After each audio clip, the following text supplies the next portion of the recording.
नमस्कार, AMV network देख रहे हैं आप। आपके साथ में हूं बबीता। तो 8 राज्यों के 58 सीटों पर लगातार मतदान जारी है। तो वहीं पर मतदान केंद्रों पर लगातार वोटर्स भी पहुंच रहे हैं। काफी उत्साह भी देखने को मिल रहा है। इसी बीच आपको बड़ी खबर बता रहे हैं, पीडीपी चीफ महबूबा मुफ्ती धरने पर बैठ गई है। तो एक तरफ वोटिंग जारी है जम्मू और कश्मीर में भी, तो वहीं पर दूसरी तरफ आपको बड़ी खबर बता रहे हैं, पीडीपी चीफ महबूबा मुफ्ती धरने पर बैठ चुकी है। तो हिरासत में पीडीपी के कई कार्यकर्ताओं को लिया गया है। तो महबूबा मुफ्ती ने बड़ा आरोप लगा दिया है। उन्होंने कहा है कि कार्यकर्ताओं को परेशान करने की कोशिश की जा रही है और इसी आरोप को लेकर अब वो कह रही हैं कि वो धरने पर बैठ चुके हैं। तो लगातार यही आपको खबर बताते जा रहे हैं। तो बड़ी खबर आपको बता रहे हैं, पीडीपी चीफ महबूबा मुफ्ती धरने पर बैठ चुकी है। तो जम्मू कश्मीर में एक तरफ चुनाव होना है और दूसरी तरफ पीडीपी चीफ महबूबा मुफ्ती धरने पर बैठ चुके हैं। तो हिरासत में पीडीपी के कई कार्यकर्ताओं को लिया जा चुका है। वहीं पर महबूबा मुफ्ती ने एक बड़ा आरोप लगा दिया है। उन्होंने कहा है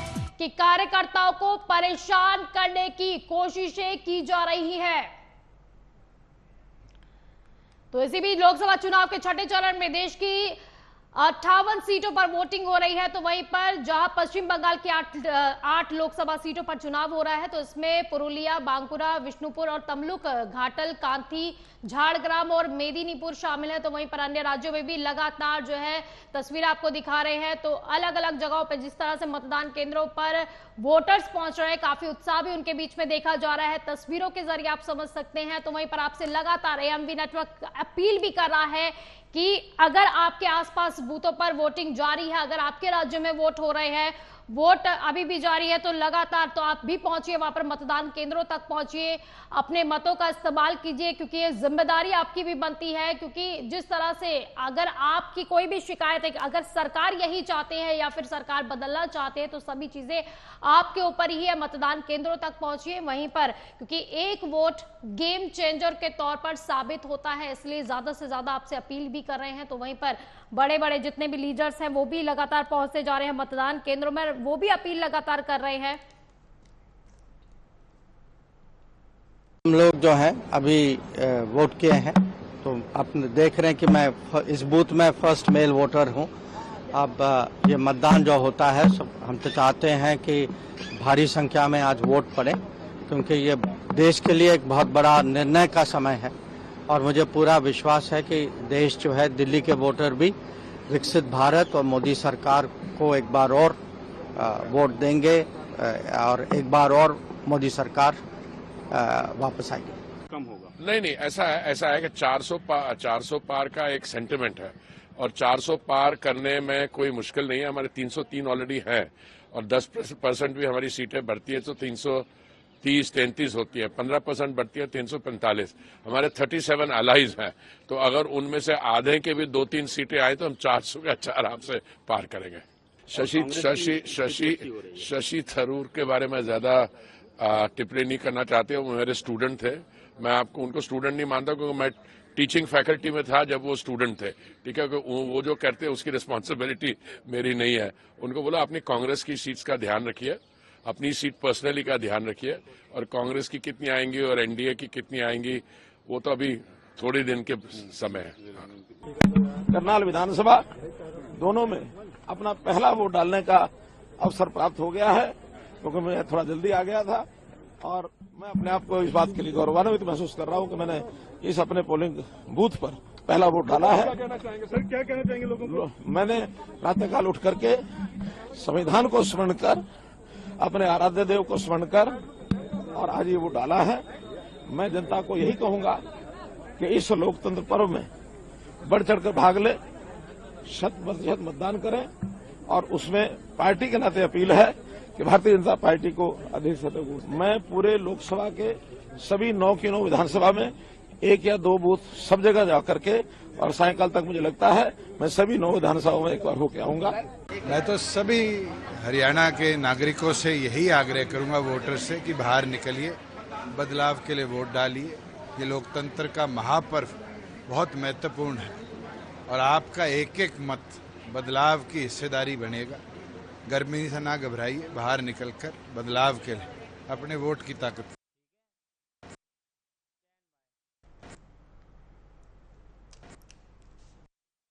मेल वोटर जगह जगह पीडीपी के वर्कर्स को बंद किया जा रहा है, थानों में उनको बंद किया जा रहा है बिना किसी वजह के। 27 की रिगिंग एजी साहब खुद इसमें इन्वॉल्व है, यहाँ के डीजी इन्वॉल्व है, यहाँ का डीआईजी अल्ताफ खान इन्वॉल्व है, सब लोग ऊपर से लेके नीचे तक इन्वॉल्व है। 87 की तरह यहाँ रिगिंग करना चाहते हैं और कल रात से इन्होंने पीडीपी के तमाम एजेंट्स को बंद करके रखा है थानों में। और मैं एजी साहब से कहना चाहती हूँ कि आप क्या यूपी से यही करने के लिए यहाँ आए हैं? आप 87 को दोहराना चाहते हैं? आपको शर्म नहीं आती? आपकी लीडर ने रेड फोर्ट से ऐलान किया था जम्मू कश्मीर में साफ सुथरे इलेक्शन कराएंगे वाजपेयी जी ने। और तो यानी कि आज 8 राज्यों के 58 सीटों पर वोटिंग जारी है। इसी बीच पीटीपी चीफ जो है महबूबा मुफ्ती भी धरने पर बहुत बैठ गई हैं और लगातार यही आरोप लगा रही है कि उनके कार्यकर्ताओं को परेशान किया जा रहा है। तो यानी कि आरोप प्रत्यारोप का सिलसिला भी शुरू हो गया। इसी बीच बड़े लीडर्स जो है, चाहे वो जयशंकर हो, चाहे मनोहर लाल खट्टर हो, वो भी पोलिंग बूथ पर पहुंचे हैं, उन्होंने वोटिंग की है और इसी बीच जनता से भी लगातार अपील करते हुए वो नजर आ रहे हैं कि ज्यादा से ज्यादा जनता जो है पोलिंग बूथ तक पहुंचे और अपने मतों का ज्यादा से ज्यादा इस्तेमाल करें। इसी पर ज्यादा चर्चा करेंगे और चर्चा के लिए हमारे साथ हमारे रिपोर्टर्स भी जुड़ गए हैं। तो प्रतापगढ़ से सिद्धार्थ प्रताप सिंह हमारे साथ जुड़ गए हैं, वहीं पर बंगाल से ब्यूरो चीफ शुभम तिवारी जुड़ गई हैं, वहीं पर न्यूज रूम से नगेंद्र भाटी हमारे साथ जुड़ गए हैं।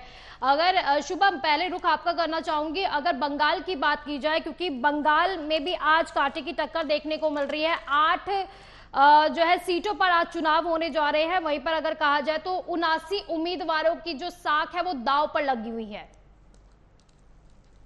बिल्कुल बबीता, यहाँ पर छठे चरण में 8 लोकसभा सीटों पर आज चुनाव मतदान शुरू हो गया है और चूंकि यहाँ पर हमेशा ही जो अप्रिय घटनाओं का जो सामने आना ये बहुत ही आम बात हो गई है। पिछले चुनाव में देखा, इससे पिछले चरण में हमने देखा और इस चरण में तो सुबह से ही इस तरह की घटनाएं आ गई हैं।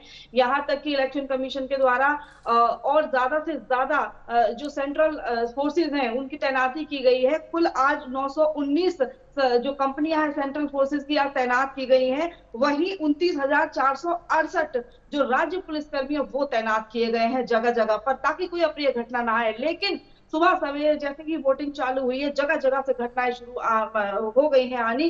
कहीं पर एजेंट को बैठने नहीं दिया जा रहा है, कहीं पे निकाल दिया जा रहा है, कहीं पे झगड़ा हो रहा है। तो कई जगहों से इस तरह की घटनाएं सुबह से ही आनी शुरू हो गई हैं।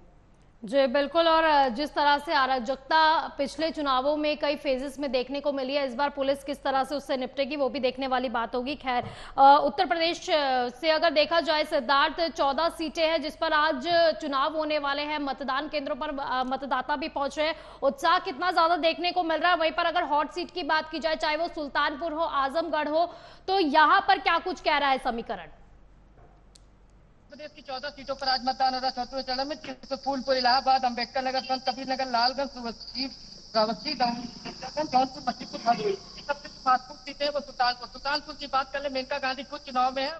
कल उनके बेटे ने भी कहीं ना कहीं सामान संभाल लिया। उनके बेटे जब आए तो उन्होंने कहा मेरी किसी दुश्मनी नहीं, तो कहीं माँ और बेटे का समीकरण बैठ रहा है वो जनता के बीच। इससे सबसे महत्वपूर्ण ये है कि जो समाजवादी पार्टी के प्रत्याशी है वो निषाद बिरादरी से आते हैं, तो कहीं ना कहीं ये मुश्किल भरा दौर है। और एक चीज सबसे महत्वपूर्ण है, यहाँ पर अच्छी खासी संख्या यादव वोटर की जो समाजवादी पार्टी का कोर वोटर है, तो कहीं ना कहीं पूरी तरीके से सियासी समीकरण है वो अब बीजेपी के पास जो उनका जो कोर होता है, अगर वो साथ जाता है, अगर वो चिपक जाता है तो फिर इस बार मेनका गांधी मुश्किल में पड़ जाएंगे। एक चीज ये जानेंगे सबसे महत्वपूर्ण, पिछली बार भी कोई ज्यादा मतों से चुनाव नहीं जीती थी मेनका गांधी, मात्र 12,000 वोटों से जीती। तो उनके जो धुर विरोधी है सोनू मोनू, वो कहीं ना कहीं तो समाजवादी पार्टी के पाले में दिख रहे हैं। तो कहीं उन्होंने भी समाजवादी पार्टी अभी बीते 2 दिन पहले ज्वाइन की है, तो कहीं ना कहीं इंडिया गठबंधन का प्रत्याशी है वो काफी मजबूत दिख रहा है। और मेनका गांधी को अपने कोर वोटर और उनका कहना, उनका मुद्दा जो विकास का है और वो निश्चित चुनाव जीतेंगे। कल मीडिया से बात करते हुए पूरी तरीके से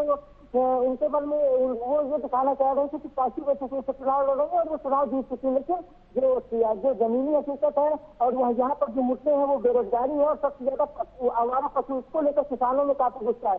तो कहीं ना कहीं देखना ये है कि जिस तरीके से मेनका गांधी को विश्वास है पूरी तरीके से एटीट्यूड उनका पार्टी को कि वो चुनाव आपके अच्छे हो तो जीतेंगे। जब कल उनसे पूछा गया कि आपको क्या लग रहा है, कहीं ना कहीं इस बार सोनू मोनू करे तो उस सवाल को लेकर वो राइट कर रहे थे जनता मेरे साथ है। लेकिन जमीनी हकीकत ये है कि यहाँ पर भी सीधे सीधे लड़ाई देखने को मिल रही है। बिल्कुल सीधी सीधी लड़ाई भी देखने को मिल रही है सिद्धार्थ, और वहीं पर अगर देखा जाए पार्टियां अलग अलग दावे भी कर रही है, अपनी जीत के दावे कर रही है, लेकिन जनता जनार्दन है, उन्हें किसे अपना सर का ताज बनाना है वो वही डिसाइड करेगी। नागेंद्र, अगर देखा जाए जिस तरह से अब लगातार समय बीतता भी जा रहा है, मतदान केंद्रों तक मतदाता भी पहुंचते जा रहे हैं, लेकिन आरोप प्रत्यारोप का सिलसिला भी इस बार शुरू भी हो चुका है। अगर पीडीपी चीफ देखा जाए वो धरने पर बैठ गई है, महबूबा मुफ्ती बोल रही है, कार्यकर्ताओं को परेशान किया जा रहा है। इसी बीच आतिशी का भी एक बयान आया, उन्होंने ये दावा कर दिया है कि एलजी ने कहा है कि धीरे धीरे वोटिंग करवाइए। देखिए बबीता, जहां तक J&K की बात है तो आर्टिकल 370 हटने के बाद ये पहला लोकसभा चुनाव वहां पर हो रहा है और उम्मीद की जा रही थी कि शांतिपूर्ण चुनाव होगा, और अब तक के जो चरण हुए हैं उनमें चुनाव शांति से और ज्यादा प्रतिशत के साथ हुआ है। आप देखिए कि 2019 में कहीं 25% चुनाव हुआ था, कहीं 30% चुनाव हुआ था, वो अब प्रतिशत दुगने से भी ज्यादा बढ़ गया है J&K के अंदर। तो लेकिन जिस तरह से पूर्व मुख्यमंत्री महबूबा मुफ्ती जो हैं वो वहां धरने पर बैठी हैं और वो शिकायत कर रही हैं कि उनके जो पोलिंग एजेंट हैं उनको वहां पर नहीं बैठने दिया जा रहा है, उनको शांतिपूर्ण वहां पर चुनाव नहीं हो रहा है, तो उनकी तरफ से अपनी कंप्लेंट वहां पर कराई गई है। उसी तरह से हम दिल्ली आते हैं तो दिल्ली में भी आतिशी की तरफ से ये आरोप लगाए गए हैं एलजी पर कि एलजी जो है वो चाहते हैं कि धीरे धीरे वोटिंग हो, जबकि एलजी की तरफ से जो अपील की गई थी उसमें कहा गया था कि सबको अपने मत का प्रयोग करना है, और क्योंकि सैटरडे और संडे 2 दिन जो है छुट्टी है तो इसको छुट्टी मनाने के लिए कहीं बाहर ना जाएं, बल्कि अपने मतदान का प्रयोग करें और अपने पसंद की सरकार चुनें। तो उनकी तरफ से जो अपील की गई थी उसमें तो कहीं इस तरह से नहीं कहा गया। अब कई बार आम आदमी पार्टी की तरफ से आरोप लगाए जाते रहे हैं, पहले भाजपा पर लगाए गए थे कि वो पार्टी तोड़ना चाहते हैं, उसी तरह से ये भी एक आरोप है। अब अगर आम आदमी पार्टी चाहे तो इस पर भी वो जांच की अपील कर सकते हैं। यहाँ पर ये देखा जा रहा है जिस तरह से अब विपक्ष आरोप लगाना शुरू हो गया है, काफी बिलबिलाहट भी उनकी दिखाई दे रही है, क्योंकि एक तरफ वो कहता है कि हाँ उन्हें संविधान पे पूरा भरोसा है, दूसरी तरफ आरोप लगाते हुए वो नजर आ जाते हैं। बिल्कुल, देखिए ये आरोप कोई पहली बार नहीं लग रहे हैं। आप देखिए यदि आपको याद होगा कि 2015 में जब दिल्ली में विधानसभा चुनाव हो रहे थे और चुनाव होने के बाद जब स्ट्रांग रूम में ईवीएम रखी गई थी तो कई ऐसे आम आदमी पार्टी के उस वक्त के जो तत्कालीन विधायक थे और उस वक्त भी चुनाव लड़ रहे थे, उनकी तरफ से जब तक काउंटिंग नहीं हुई थी तब तक वो वहीं धरने पर बैठे रहे थे और उन्होंने कई बार ये आरोप लगाए थे कि यहां से ईवीएम बदली जा रही हैं और उनमें भाजपा खेला कर रही है। लेकिन जब नतीजे आए 2015 के तो सिर्फ 3 सीट बीजेपी के पास गई थी, 70 में से 67 सीट पर आम आदमी पार्टी जीती थी। तो आप लगाइए कि यदि इसका उल्टा परिणाम होता तो जिस तरह के आरोप आम आदमी पार्टी लगा रही थी वो कहीं ना कहीं ऐसा लगता कि वास्तव में ऐसा हुआ होगा कि ईवीएम बदली गई होंगी। तो ये आरोप हैं और हर बार चुनाव के दौरान इस तरह के आरोप लगाए जाते हैं। यदि अपने मन मुताबिक रिजल्ट नहीं आते हैं तो हमने आपने सबने देखा है, चाहे बीजेपी रही हो या आम आदमी पार्टी या कोई भी राजनीतिक दल, जब उनके पक्ष में नतीजे नहीं आते हैं तो सबसे सॉफ्ट टारगेट ईवीएम होती है और उसी तरह के आरोप इस बार भी देखने को मिलेंगे। अभी तो आप देखिए कि चाहे जम्मू कश्मीर हो या फिर दिल्ली हो, एलजी पर तो आरोप लगने शुरू हो गए हैं। अब धीरे धीरे आरोप आगे भी बढ़ सकते हैं। बिल्कुल शुभम, क्योंकि अगर देखा जाए पश्चिम बंगाल में जिस तरह के मुद्दे अभी गरमाए हुए हैं, आरक्षण को लेकर भी मुद्दा गरमा गया है। कहा जा रहा है जो आरक्षण जो ओबीसी का आरक्षण दिया जा रहा है सबसे ज्यादा मुसलमानों को दिया गया, मुसलमान जातियों को इसमें सबसे ज्यादा ऐड ऑन किया गया है। वहीं पर संदेश खाली का मुद्दा पहले ही गरमाया हुआ है। वहीं पर जो हिंसा वहां पर हो रही है लगातार, उसकी खबरें भी लगातार सामने आ रही है कि किस तरह से अभी हाल ही में एक बड़ी हिंसा हुई है जिसमें कार्यकर्ताओं द्वारा, बीजेपी कार्यकर्ताओं द्वारा यह आरोप लगाया गया कि उसमें जो है उनकी एक महिला कार्यकर्ता की मौत भी हुई है। तो यानी कि आरोप प्रत्यारोप भी शुरू हो गया, हिंसा भी शुरू हो गई है और जो मुद्दे वहां पर गरमाए हुए, क्या लगता है कि टीएमसी को कितना नुकसान ये पहुंचा सकते हैं इस बार?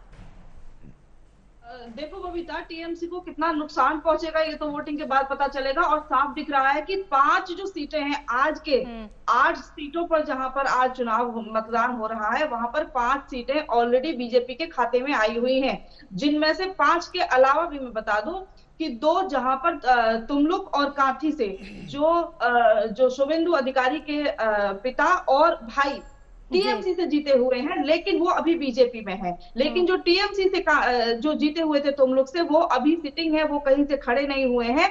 लेकिन कांठी से उनके छोटे भाई जो शुभेंदु अधिकारी है वो खड़े हुए हैं। तो आप लगा लीजिए हिसाब, यहाँ पर 7 सीटें ऑलरेडी बीजेपी के खाते में दिख रही हैं। लेकिन अब टीएमसी पूरा जोर लगा रही है कि इनमें से कितनी जो सीटें हैं अपनी तरफ लाई जाए। जैसे टीएमसी से देव अधिकारी खड़े हुए हैं अटाल से, और वहां पर हिरणमय चटर्जी, जो दोनों ही बंगाली सिनेमा जगत के उभरते और जाने माने चेहरे हैं, स्टार हैं दोनों, और दोनों की लड़ाई यहाँ पर जम के चल रही है। सबसे ज्यादा जो हॉट सीट बनी हुई है वो है तमलुक की।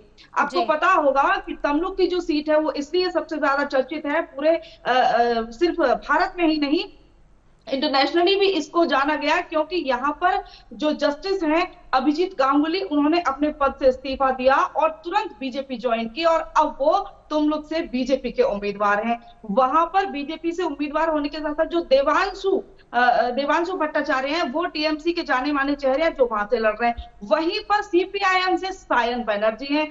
तीनों ही है तो परिचित चेहरे, लेकिन ये जो सबसे ज्यादा जो हॉट सीट बनी हुई है इसलिए क्योंकि अभिजीत गांगुली जो पूर्व जस्टिस थे, जस्टिस अभी नहीं है इसलिए पूर्व लगा रही हूँ, तो उन्होंने जो इसको इस्तीफा दिया और वहां से इन्होंने अब बीजेपी के उम्मीदवार पद से लड़ रहे हैं। उन्होंने भी अभी ये आरोप लगाया है कि वहां पर उनके एजेंट्स को बैठने नहीं दिया जा रहा है। जब वो वहां पहुंचते हैं तो उनको गो बैक के नारे लगाए जाते हैं। अभी कुछ समय पहले की बात है, कुछ मिनट पहले की बात है कि जब वो अपने जो पोलिंग बूथ पर पहुंचते हैं तो उनको गो बैक के नारे लगाए जाते हैं। तो पूरी जो लड़ाई है वो जमीनी स्तर पे हो रही है, एक एक वोट की लड़ाई है कि किस तरह से टीएमसी अपने फाले में कितनी सीट को ला पाती है। वहीं पर विरोध भी जनता के बीच में देखने को मिल रहा है। सिद्धार्थ, आज 14 सीटों पर यूपी में चुनाव होने जा रहे हैं। वहीं पर अगर 14 सीटों पे देखा जाए तो सबसे मेन सुल्तानपुर सीट है। तो नगेंद्र, सुल्तानपुर सीट की अगर बात की जाए तो मेनका गांधी के खिलाफ राम भुआल निषाद खड़े हैं। वहीं पर अगर सीट की बात की जाए काफी हॉट सीट भी है, और वहीं पर निषाद और कुर्मी का यहाँ पर एक निर्णायक भूमिका इनकी रही है। तो अगर जीत हार का जो फैसला करते हैं वो यही लोग करते हैं। तो यहाँ पर जो बसपा और जो सपा है, उन्होंने कुर्मी और जो निषाद है उन्हीं को ही यहाँ पर खड़ा कर दिया। तो कितना मेनका गांधी की मुश्किलें बढ़ गई हैं? देखिए बबीता, यदि सुल्तानपुर सीट की बात करें तो यहां से मेनका गांधी 8 बार सांसद रही हैं, और अगर उत्तर प्रदेश की 80 सीटों की बात करें तो ज्यादातर सीट ऐसी हैं जिन पर प्रधानमंत्री नरेंद्र मोदी के नाम पर चुनाव वहां उम्मीदवार लड़ रहे हैं। ये एक ऐसी सीट है जहां मेनका गांधी अपने चेहरे पर चुनाव लड़ रही हैं, यानी जो जनता है वहां की वो उन्हें अच्छे से जानती है, और लगातार जिस तरह से उनकी तरफ से दावे भी किए जा रहे हैं कि वो अपने किए गए काम के आधार पर जनता से वोट मांग रही हैं और वो जनता के टच में लगातार वहां पर रहती हैं, तो बहुत ज्यादा मुश्किल उनके लिए ये चुनाव जीतना नहीं है। ये मानकर चलिए कि जिस तरह से वाराणसी की सीट एकदम क्लियर है, उसी तरह से चाहे अभी कोई भी वहां समीकरण दिखाई दे रहे हो, लेकिन जब नतीजे आएंगे तो वो बीजेपी और मेनका गांधी के फेवर में दिखाई आपको देंगे, क्योंकि मेनका गांधी वहां जमीनी स्तर पर जुड़ी रही हैं हमेशा से। चाहे वो जब पीलीभीत से सांसद थी तब भी वो सुल्तानपुर के लोगों के टच में रहती थी, तो उनके अपने बलबूते वो यहां से सीट जीत रही हैं, और बाकी जो मोदी फैक्टर बाकी 80 सीटों पर काम कर रहा है वो यहां भी करेगा ही। तो कांती और तमलुक की अगर बात की जाए शुभम, तो कहा जा रहा है बीजेपी इस बार टीएमसी से ये भी सीट छीन लेगी। काफी आश्वस्त नजर आ रही है, बीजेपी की तरफ से बड़ा दावा भी किया जा रहा है लगातार। तो मैंने जैसे बताया काठी और तुम लोग टीएमसी की ही सीट है जीती हुई, लेकिन जो शुभेंदु अधिकारी का परिवार है उन्हीं के पिता और भाई के हाथ में है। तो अब एक जगह से उनके भाई ही खड़े हुए हैं जैसे काठी से, तो सबसे ज्यादा जो तुमलुक सीट है वही अभी भी मैं बोल रही हूँ कि अभी भी वही हाईलाइट और सबसे ज्यादा चर्चित सीट है, क्योंकि तुमलुक के अंतर्गत ही वो विधानसभा आती है जहां से शुभेंदु अधिकारी ने ममता बनर्जी को हराया था नंदीग्राम, और 2021 में जो सीएम को वहां पे हार का सामना करना पड़ा था शुभेंदु अधिकारी से। वो तुमलुक जो लोकसभा केंद्र है उसी के अंतर्गत ये विधानसभा आती है नंदीग्राम, जहां से सीएम आ रही। फिर उपचुनाव के बाद उन्होंने भवानीपुर से कंटेस्ट किया, यहाँ से वो उम्मीदवार हुई दोबारा और फिर वो सीएम बनी। तो सबसे बड़ी सीट है। उसके बाद एक इंटरेस्टिंग सीट मैं आपको बता दूं विष्णुपुर की है, जहां से एक्स हस्बैंड वाइफ जो सौमित्रो खां जो बीजेपी से जीते हुए हैं उन्हीं की वाइफ, लेकिन अभी एक्स मैं बोलूंगी क्योंकि डिवोर्स चल रहा है, और वो सुजाता मंडल, दोनों husband wife ex husband wife वहां से कंटेस्ट करें, एक बीजेपी से है और एक टीएमसी से है। तो वो जो लड़ाई है बड़ी ही इंटरेस्टिंग बनी हुई है, दोनों एक दूसरे के सामने आमने खड़े हुए हैं। तो यहाँ की जो लड़ाई है आज 8 सीटों की बहुत ही इंटरेस्टिंग है, क्योंकि अग्निमित्रा पॉल जो अपने बलबूते पर अपनी जगह बनाई है, वो एकदम अलग जगत से थी, फैशन डिजाइनर थी वो, और वो अचानक इसमें आती है बीजेपी में। और जो बीजेपी की सीट जीती हुई है दिलीप घोष जो प्रेसिडेंट भी रह चुके हैं बीजेपी के स्टेट के, वो वहां से जीते हुए हैं, लेकिन उनको दूसरी जगह से इस बार सीट दी गई थी और वहां से अग्निमित्रा पॉल को उतारा गया है। यानी कि शुभम कहा जा सकता है जो 8 सीटों पर आज चुनाव होने जा रहे हैं, जो मतदान करने भी पहुंच रही है जनता, वहीं पर जो चुनाव हो रहे हैं वो काफी दिलचस्प है और कांटे की टक्कर यहाँ पर देखने को मिलेगी। नगेंद्र, हरियाणा का अगर हरियाणा की बात की जाए तो आज 10 लोकसभा सीटों पर चुनाव होने जा रहे हैं। क्या कहता है हरियाणा के जो 10 लोकसभा सीटें हैं उनका समीकरण? देखिए बबीता, सुबह 7 बजे से हरियाणा की सभी 10 लोकसभा सीटों पर चुनाव शुरू हो चुका है और चुनाव इस वक्त चल रहा है। बड़े बड़े जो दिग्गज हैं हरियाणा के वो वोटिंग कर चुके हैं। अब आप यदि लोकसभा वाइज आएंगे तो सबसे ज्यादा जो रोचक चुनाव है वो हिसार सीट पर है। अभी जिस तरह से शुभम तिवारी बता रही थी कि वहां हस्बैंड वाइफ आमने सामने हैं, उसी तरह से यहां आप देखिए कि हिसार लोकसभा सीट पर एक ही परिवार के 3 लोग अलग अलग पार्टी से चुनाव लड़ रहे हैं। रणजीत सिंह चौटाला बीजेपी से चुनाव लड़ रहे हैं, तो वहीं नैना चौटाला जेजेपी से हैं और आईएनएलडी से सुनैना चौटाला, ये सब आमने सामने एक दूसरे के सामने चुनाव लड़ रहे हैं। तो यहां बड़ा दिलचस्प चुनाव बना हुआ है। कोई भी जीतेगा हारेगा वो एक ही परिवार का होगा। तो करनाल अगर नगेंद्र करनाल सीट की अगर बात की जाए, पूर्व सीएम मनोहर लाल खट्टर यहां से उतरे हुए हैं। जो अगर देखा जाए तो प्रतिष्ठा दांव पर है इस बार।